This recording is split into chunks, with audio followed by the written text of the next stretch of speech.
I've seen Raid on Bungeling Bay turn up on multiple lists of the worst Famicom and NES games.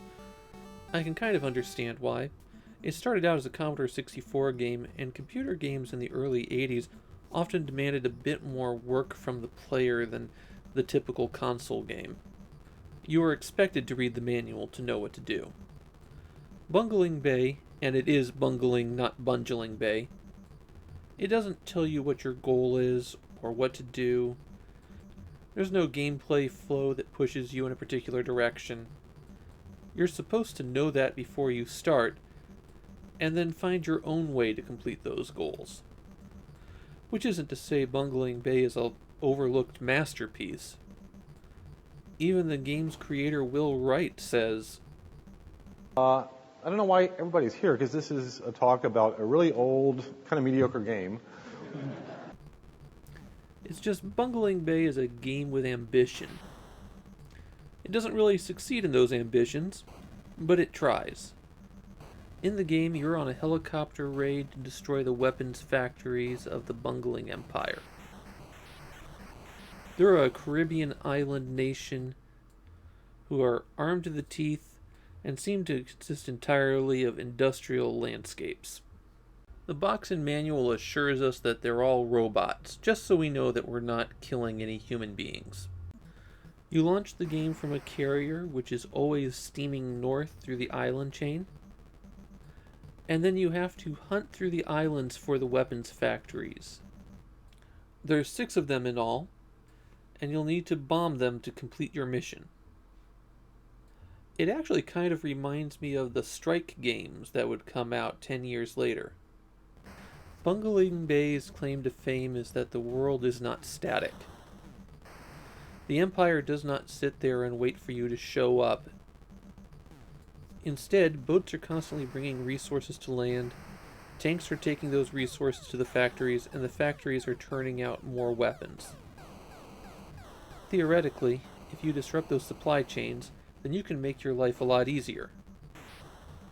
In practice, I didn't really see a whole lot of difference.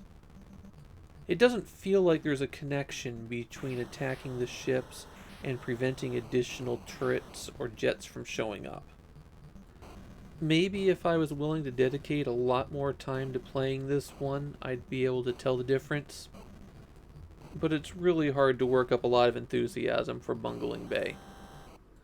Bungeling Bay is an absolutely huge area, approximately 10 screens by 10 screens, and the player can freely wander around it. This is the first Famicom game we've seen with multi-directional scrolling. It's a bit choppy, but this was something revolutionary in 1985. In another first for the Famicom, this is the first time where you don't die in one hit. The helicopter can take quite a pounding. If you get over 60% damage, then you start having difficulty with control. And if you get over 100 damage, then you start to crash, but you don't crash immediately. If you can make it back to your aircraft carrier, then you'll get healed all the way back. That aircraft carrier is also one of your biggest vulnerabilities. Over time, the Bungeling Empire will locate it and start bombing runs on it. If they manage to sink the aircraft carrier, then the next time that you die, you don't revive. Starting on the second stage, they also build a battleship to hunt for it. If the battleship enters the same screen as the aircraft carrier, then it torpedoes the aircraft carrier and it's sunk. You get a warning when the battleship is being built and can bomb it in dock, and another warning once the battleship has been launched. Taking out the factories is what occupies most of the game. They always spawn in the exact same spots. But I always find the map to be kind of confusing, and so I wind up having to hunt around for them a lot. The first step once you locate a factory is taking out the local defenses. The radar dish summons additional aircraft to attack you, the tanks and the turrets can fire on you, and you'll need to get those cleared out before you move on. As the difficulty increases, the turrets can eventually start shooting heat-seeking missiles. They'll track you forever and move exactly as fast as the helicopter in perfect shape does, so you'll have to shoot them down. Bombing is harder than it seems. You can't really drop bombs as you're moving at speed, so you have to slow down and just about hover over the factory to drop those. On top of that, it can take a lot of bombs to destroy a factory.